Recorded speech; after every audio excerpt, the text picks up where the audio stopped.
여러분 반갑습니다. 근현대사 산책 그 네 번째 시간입니다. 오늘은 1910년 한일 병합의 국제정치학에 대해서 말씀드리도록 하겠습니다. 1910년 8월 22일 정말 우리가 기억하기도 참 힘든 소위 말하는 경술국치의 상황이 발생했습니다. 8월 22일 날 창덕궁 흥복헌에서 대한제국 황제 순종이 명령을 내려서 한일 병합조약이 체결이 됐는데, 그 체결된 사실은 그로부터 일주일 후인 8월 29일 날 순정의 조칙을 통해서 발표가 됐습니다. 이날 순정이 뭐라고 그 조칙을 내렸냐면은 저 파란색으로 되어 있는 부분입니다. 짐이 동양 평화를 공고히 위하여 한일 양국의 친밀한 관계로 피하가 서로 합하여 일가가 되도록 함은 서로 만세의 행복을 도모하는 소위를 생각한 것인즉 한국 통치를 짐이 매우 신뢰하는 대일본 제국 황제 폐하께 양요하기로 결정했다. 바로 이 병합의 실무를 담당한 주역이 고마스 미도리라는 사람입니다. 이분은 통감부 외사국장을 지낸 분인데, 이분이 일본어로 된 자기가 이 병합조약을 추진한 내막을 상세히 기록한 책이 발간이 됐습니다. 이 책의 내용에 의하면 이렇게 되어 있습니다. 8월 22일 날 오전 10시에 도쿄 추미런 임시회의에서 메이지 천황이 병합조약을 제가했고, 오후 2시에 한국 정부가 어전회의에서 순종이 병합조약을 하기로 했다. 데라우치 통감과 이완용 총리가 조약에 조인하고 모든 절차를 완료했다. 이 다음 부분이 참 가슴 아픕니다. 데라우치는 병사 한 명도 움직이지 않았고 피 한 방울 흘리지도 않았습니다. 단판 개시일부터 조약 조인까지 정확하게 일주일밖에 걸리지 않았습니다. 한 제국이 망하는데 어떠한 피 한 방울도 흘리지 않았다 하는 부분, 참 마음에 걸리는 부분입니다.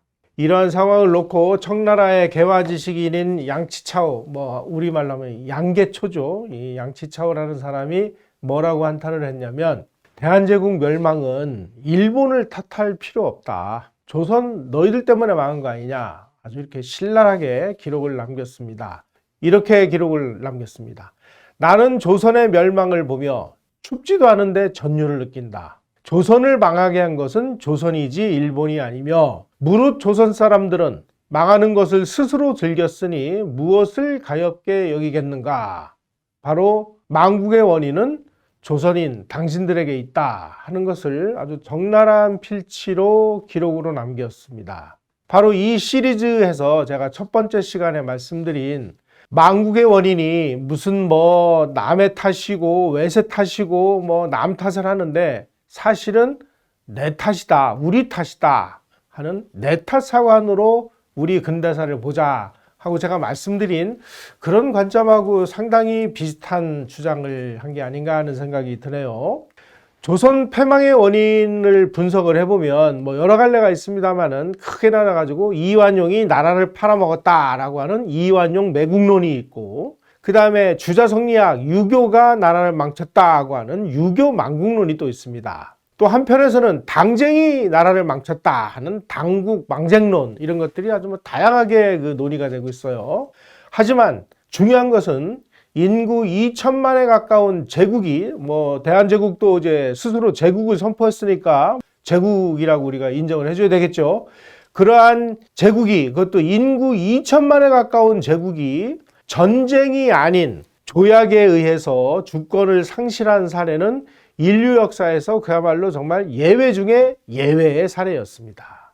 일본의 대한제국 병합 과정은 제가 지난 시간에 1907년 외고혁명에서 말씀드린 바와 같이 국제 정세와 아주 톱니처럼 연동되어서 움직였습니다. 문제는 이러한 이 국제 정세와 연동돼서 대한제국이 망했다라고 하는 사실을 제대로 이해하고 인지하고 있는 한국인이 별로 없이 우리는 일본의 침략 근성만 탓하고, 이런 상황이 벌어지다 보니까 우리가 나라가 어떤 과정을 통해서 어떤 외교적인 딜을 통해서 나라가 망했는지를 이해할 수 없는 이런 상황이 되고 말았습니다.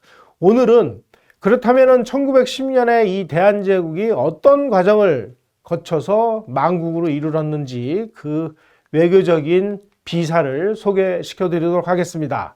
지금 보시는 저 지도는 요동반도를 표시한 부분입니다. 제가 빨간색 원으로 표시한 저 요동반도를 청일전쟁에서 승리한 일본이 청나라로부터 할량을 받았습니다. 문제는 청일전쟁에서 군부가 막 너무 쉽게 승리를 하다 보니까 과도한 욕심을 부리다가 삼국간섭을 초래했습니다. 그 당시에 일본 해군이 이 사스마버리 중심이 돼서 만들어진 해군은 우리는 지금 남방으로 진출해야 되니까 남방으로 진출하는 교두보를 위해서 대만을 할양을 해야 되겠다 하고 대만 할양을 요구했습니다.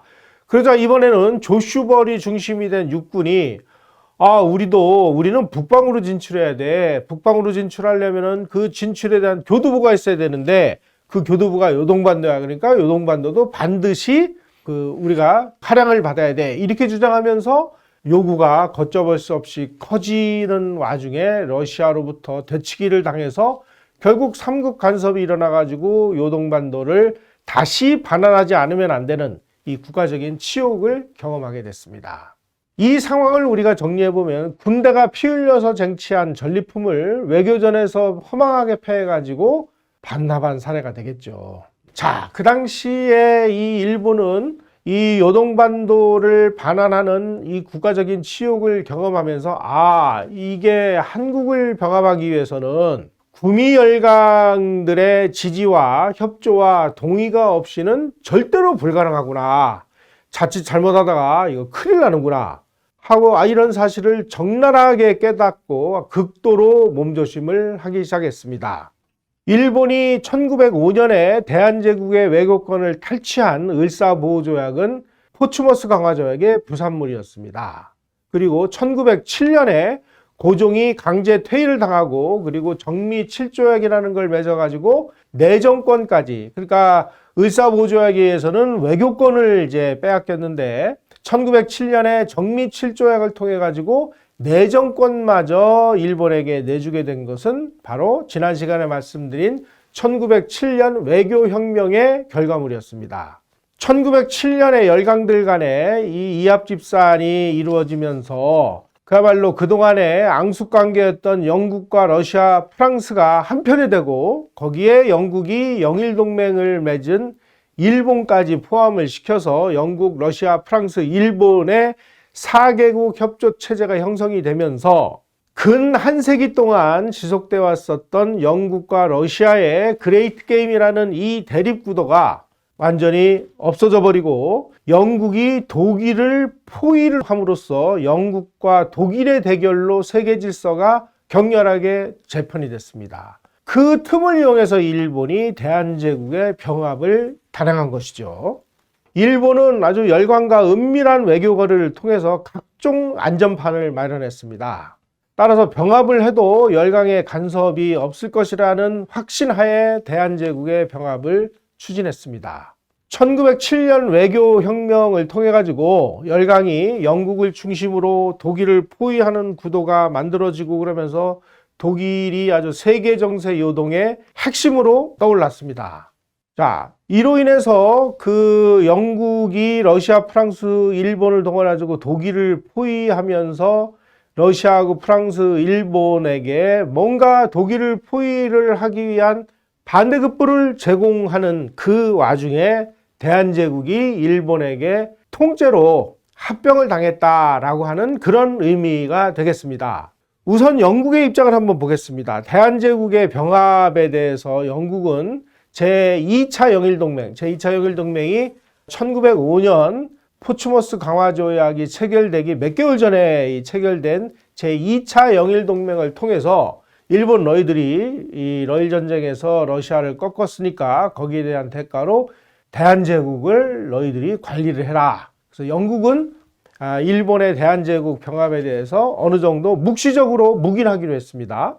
러시아는 지난 시간에 말씀드린 바와 같이 제1차 러일협약, 제2차 러일협약으로 대한제국하고 외몽고를 서로 나눠 갖기로 하고 침묵을 했습니다. 프랑스는 1907년에 프랑스와 일본의 협약을 통해 가지고 프랑스가 인도차이나를 식민지로 차지하는 대가로 일본의 대한제국 병합을 눈감기로 했습니다. 자, 이렇게 되다 보니까 마지막까지 대한제국을 병합하는 데 있어서 저항을 한 나라는 바로 1907년 외교혁명으로 왕따를 당한 독일 그리고 미국이 남게 됐습니다. 자, 이 독일과 미국에 대해서 일본이 어떤 식으로 대응을 했느냐 하는 부분을 말씀드리도록 하겠습니다. 독일은 일본이 대한제국을 병합하려고 하는 움직임을 영국과 연계해서 파악을 하고 있었습니다. 영국이 우리 독일을 포위하기 위해서 일본을 자기네 편으로 끌어들이는 조건으로 대한제국을 일본에게 넘기려고 하는구나. 이 사실을 알고 대한제국을 일본이 병합하는 부분에 대해서 아주 단호하게 반대를 하고 나섰습니다. 그 당시에 이 비렐름 2세라고 하는 독일의 황제는 이거 가만히 놔두면 안 되겠네. 이게 영국이 지금 우리를 계속 포위하려고 하네. 그러면은 우리도 여기서 그냥 죽을 수는 없지.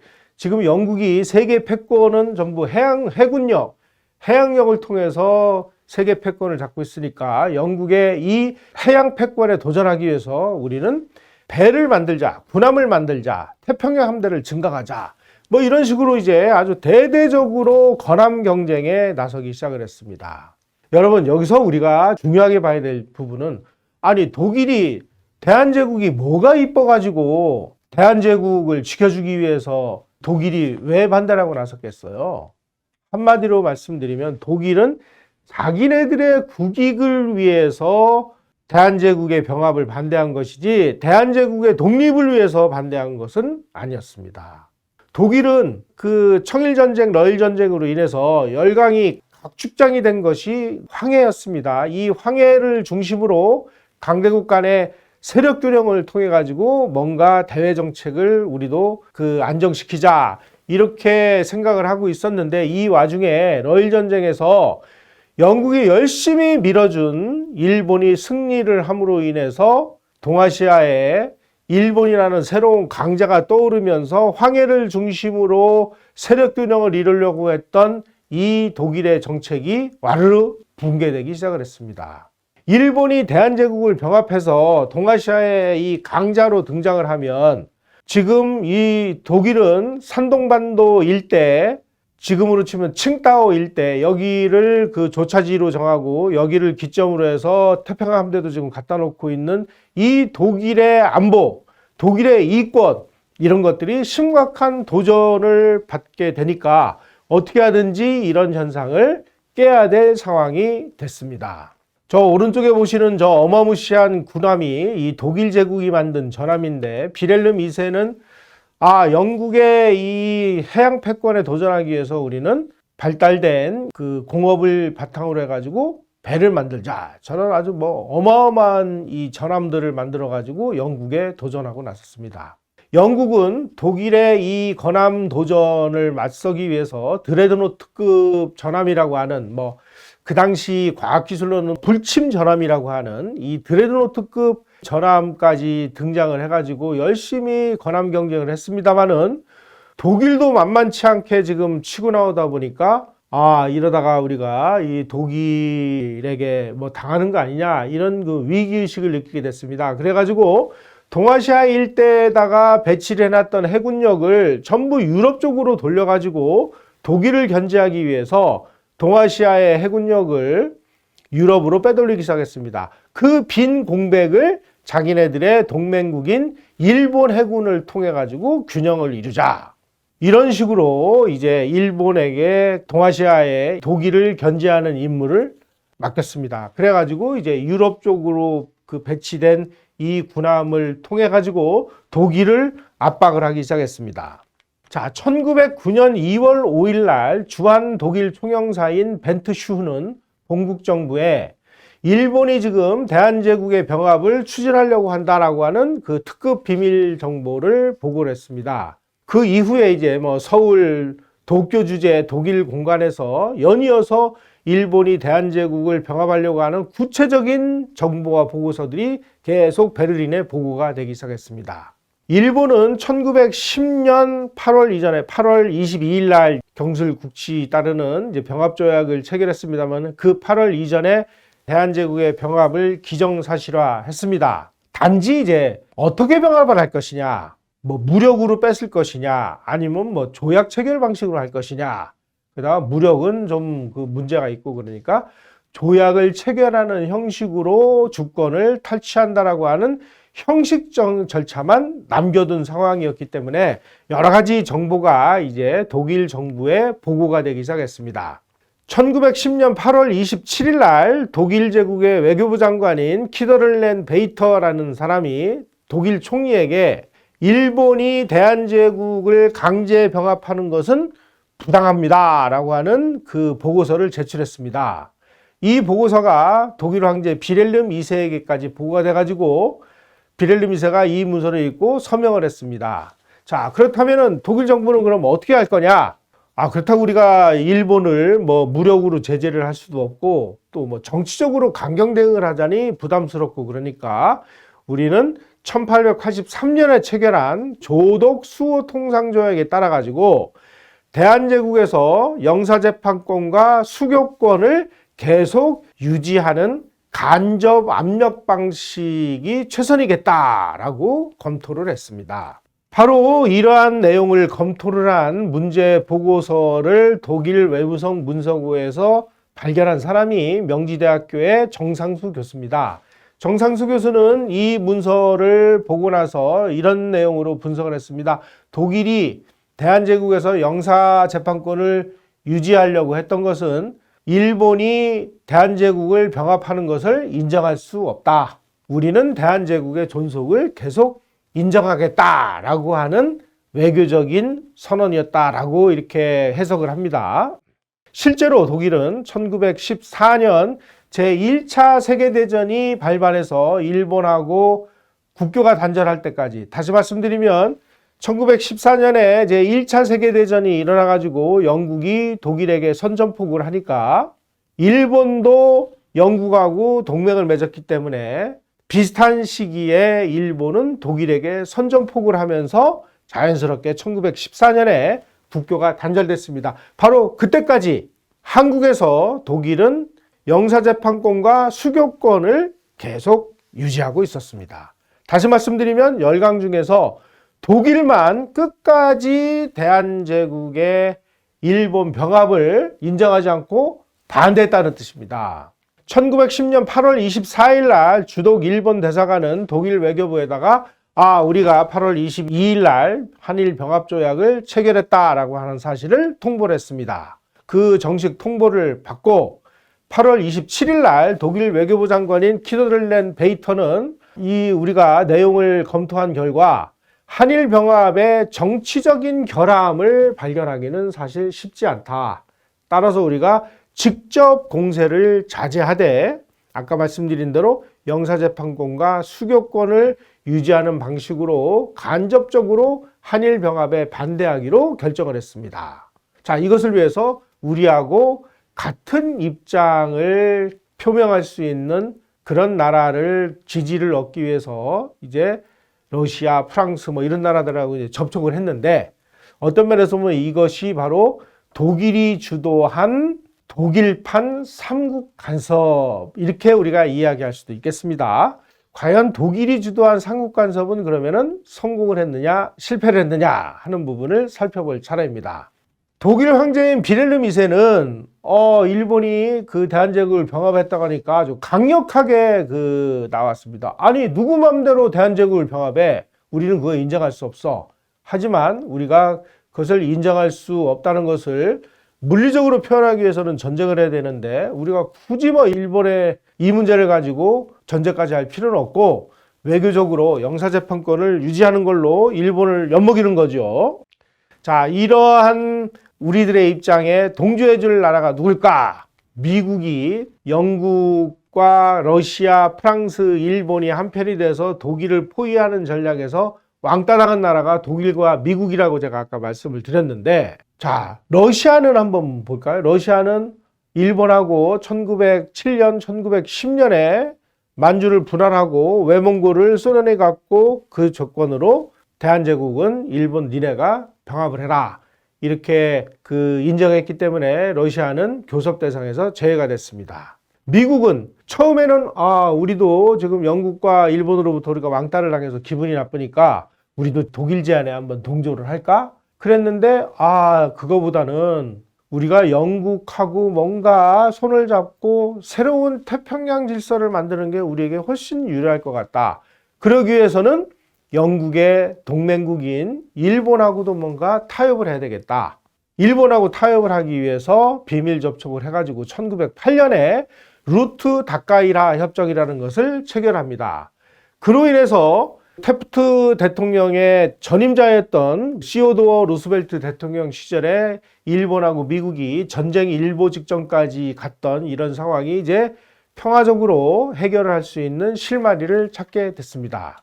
하지만 미국 입장에서 볼 때 일본이 저런 식으로 막 만주를 지내가 갖고 대한제국도 지내가 갖고 뭐 이렇게 되면은 만만치 않은 적수로 부상을 할 테니까 어떻게든지 일본의 세력 확대에 제동을 걸기 위해서는 영국하고 뭔가 손을 잡을 수밖에 없다.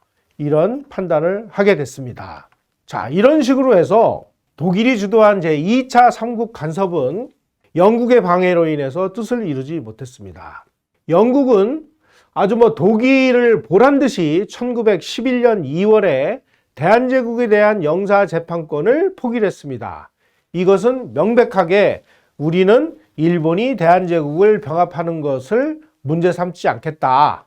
우리는 일본의 대한제국 병합을 지지한다라는 것을 외교적으로 선언한 셈이나 마찬가지입니다. 하지만 이 세상에 국가와 국가 간의 거래에서는 공짜라는 것이 없습니다. 여러분, 공짜 점심 너무 좋아하시면 안 됩니다. 국가와 국가 간의 거래에 있어서는 절대 공짜가 없습니다. 영국은 일본이 그토록 원하는 대한제국에 대한 영사재판권을 포기해주는 조건으로 아주 값비싼 대가를 요구했습니다. 뭘 요구했느냐? 바로 1911년 6월에 체결한 제3차 영일동맹이라는 것을 일본에게 요구를 했습니다.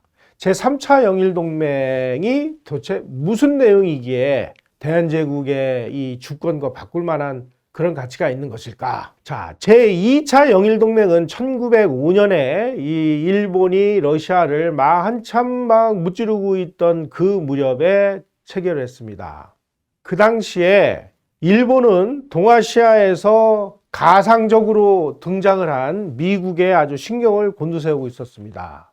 문제는 일본이 영국하고 동맹을 맺었기 때문에 동맹을 맺은 상황에서 일본이 미국하고 분쟁이 발생해가지고 전쟁이 벌어지면 과연 영국이 일본 편에 서가지고 우리를 도와줘가지고 미국하고 싸울 것인가 하는 부분에 대해서 뭔가 의구심이 발생을 하기 시작을 했어요.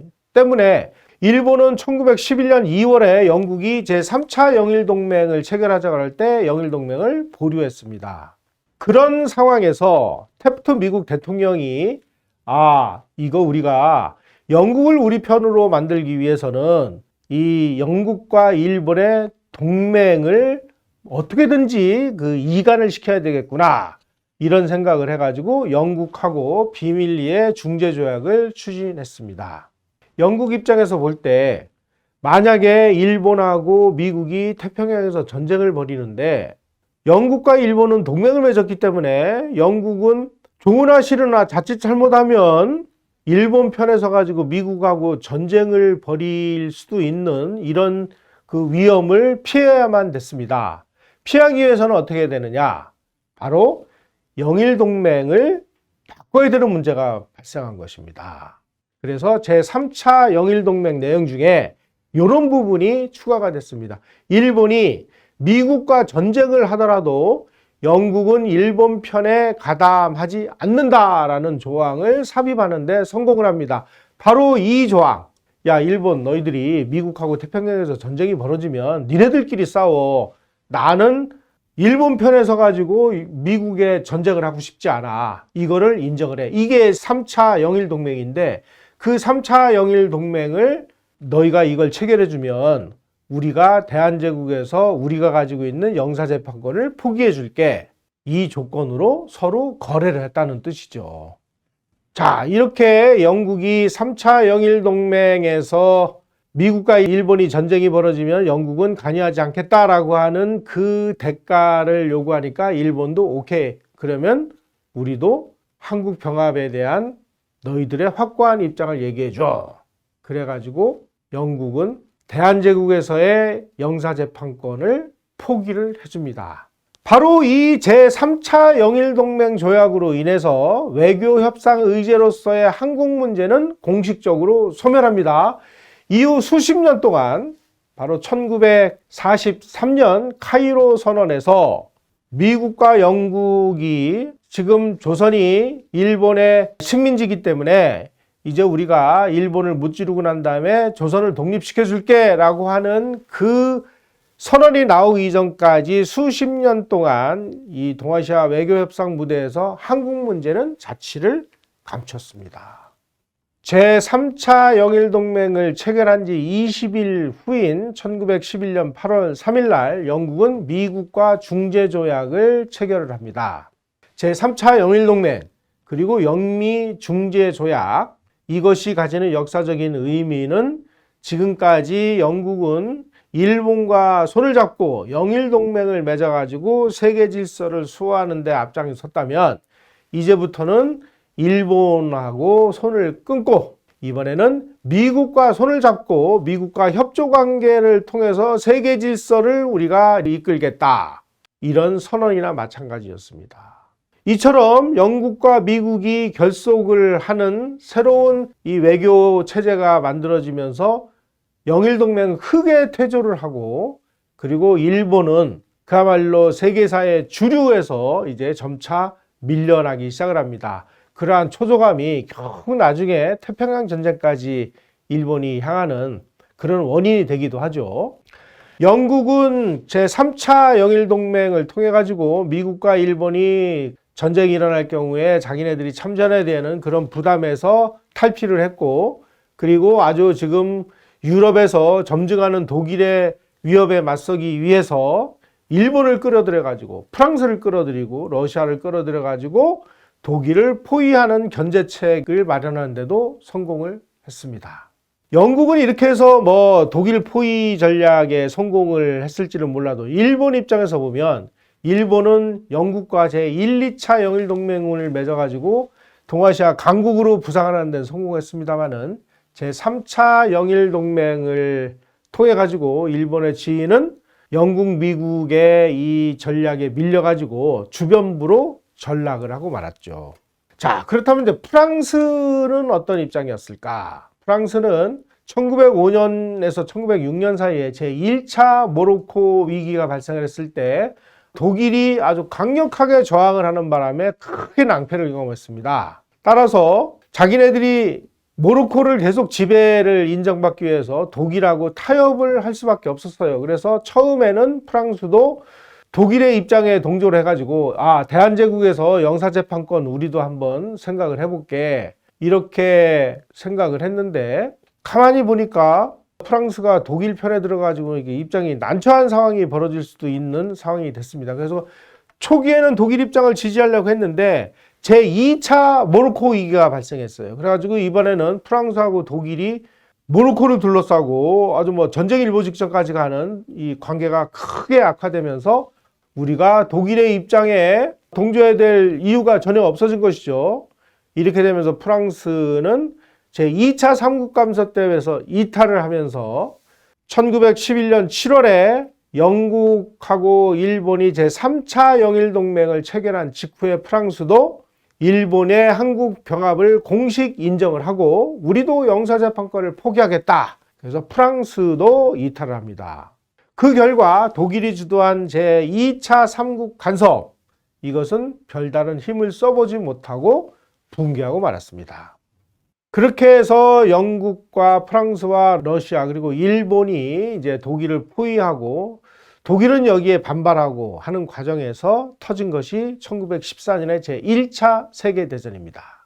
제1차 세계대전이 터지자마자 이 영국의 동맹국이었던 일본은 재빨리 독일에 선전포고를 하고 그 당시에 조차지를 가지고 있던 칭다오의 그 독일 조차지 좌우저우만 산동반도 일대에 부대를 상륙을 시켜가지고 독일군과 전투를 벌여서 독일군을 항복시켰고, 그리고 좌우저우만을 기점으로 그 활약을 하던 이 독일 태평양 함대를 쫓아가지고 이제 추적을 해나가고 하는 일들이 벌어졌습니다.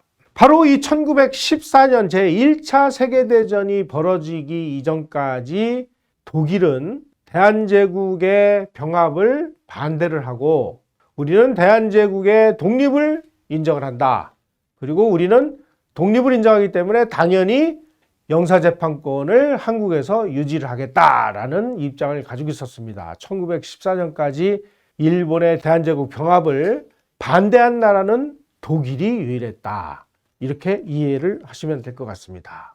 바로 이 무렵에 문제는 이제 제가 늘 말씀드리는 건데, 우리의 국가지도부 사람들입니다. 이 대한제국 황제 고종은 이 국제정세가 어떻게 돌아가는지 1907년에 외교혁명이 일어나가지고 러시아하고 일본이 화해를 하고 제1차 러일 협약, 제2차 러일 협약을 해가지고 외몽골하고 대한제국을 서로 바꿔먹기로 약속을 한 사실을 아는지 모르는지 세계 정세가 어떻게 하는지 캄캄하게 모르니까 이미 일본하고 짝짝꿍이 돼가지고 대한제국이 일본 니네가 먹어 하고 넘겨준 그 러시아에게 제발 우리 좀 살려주십시오. 우리의 독립을 보존해 주십시오. 나의 왕권을 유지할 수 있도록 당신들이 우리를 도와주십시오. 끝까지 요청을 한 것입니다.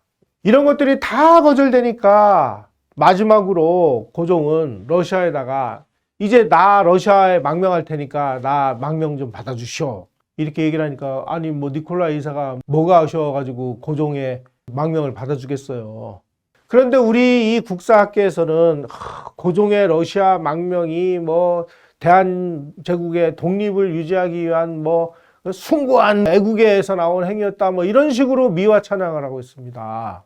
이미 러시아는 일본하고 1907년과 1910년에 비밀 협약을 맺어가지고 일본 너희들은 대한제국 니네가 합병해 합병을 하든지 찜쪄 먹든지 니네가 알아서 다 가지고 가. 그 대신 외몽골은 우리가 가질게. 이런 딜을 다 끝내고 났는데 대한제국을 일본에다 넘겨준 그 사람에게 가가지고 제발 우리 독립을 유지시켜 주십시오 하고 부탁을 했을 때 그 러시아의 니콜라이 2세가 고종을 바라보면서 뭐라고 얘기를 했을까요? 정말 우리는 이런 거를 모르고 그냥 끝없이 일본의 침략 야욕만 탓하고 앉아있는데 국제정세가 저렇게 돌아가는 거를 우리가 저렇게까지 모르고 러시아하고 뭘 하려고 하고 심지어 이 니콜라이 2세 꾀임에 빠져가지고 헤이그에다가 밀사를 보내느니 마느니 해가지고 헤이그에다가 또 사람을 보냈는데 사람 보내가지고 우리가 달성한 게 뭐예요? 우리가 이룩한 게 뭐예요? 지금 러시아하고 일본이 대한제국의 이 주권을 넘기는 비밀 협약이 이루어지고 있는 사실조차도 모르면서 그런 일을 벌였다는 것이죠. 이것도 저것도 다 안 되니까 고종하고 순종은 아이고 안 되겠다. 대한제국의 주권을 소위 말하는 협약에 의해서 일본에다가 넘기고 그 넘긴 대가로 매년 조선총독부 예산 전체의 3.3%에 해당하는 거액의 세비를 받아가지고 안락하게 생활을 했습니다. 여러분, 우리가 한 나라가 망하면 망하는 이유가 있습니다. 그 망하는 이유를 정확하게 알고 그 당시에 우리가 어떤 조치를 어떻게 했기에 망국에 이르렀느냐 하는 이런 것들을 아주 냉철한 이성을 가지고 역사적 사실을 놓고 그때 우리가 뭘 잘못했을까? 세계 정세가 이렇게 돌아가고 있는데 우리는 어떠한 대응을 했을까? 하는 세계사적인 입장에서 우리의 근대사를 올려놓고 그 당시에 우리 국가지도부가 판단한 여러 가지 정책과 이런 것들을 비교 분석을 함으로써 그 당시에 이제 이런 게 문제가 돼가지고 우리가 나라를 잃었구나. 이렇게 이성적으로 우리가 이 대한제국 패망을 분석하고 이해하지를 않고 그냥 흔히 하는 대로 이완용과 을사오적이 나라를 팔아먹었대. 나라를 팔아먹어서 우리가 나라가 망했대. 그러니까 이완용과 을사오적 저 친일파 매국노들 하고 삿대질을 하고 감정투사하고 나머지 사람들은 전부 우리는 죄 없어. 저 이완용이가 나라 팔아먹어서 그래. 전부 면죄부를 받고 희닥거리면서 살고 있는 것입니다. 이 세상에서 한 나라가 망하는 것만큼 큰 교훈을 우리가 얻을 수 있는 사례도 많지 않은데, 우리는 대한제국의 그 패망의 원인을 정확하게 알기는커녕 특정인에게 그냥 모든 죄를 뒤집어 씌워가지고 그놈을 역적으로 만들어가지고 그놈을 단죄하고, 그러다 보니까 나라가 망하고서도 왜 망했는지조차도 모르는 이런 무지렁이 상태가 돼가지고 살아가면서 일본의 침략 근성만 타고 있는 것이죠. 이제부터라도 그 당시에 대한제국을 둘러싼 열강들의 외교혁명, 그리고 영국과 러시아의 그레이트 게임이라는 이 세계적인 쟁패전이 영국과 독일의 쟁패전, 다시 말씀드리면 영국의 독일 포위 전략으로 전환되어 가는 과정에서 여러 가지 외교적인 딜이 이루어지는 과정에서 대한제국이 희생을 당했다는 사실을 우리가 인지를 해야만, 이 외교가 얼마나 중요한지, 외교를 통해서 나라를 구할 수도 있고 나라를 망할 수도 있구나 하는 이 냉엄한 국제정세를 이해할 수 있으실 겁니다. 1910년 한일병합은 무엇이냐? 열강들 간의 거래 희생물이다.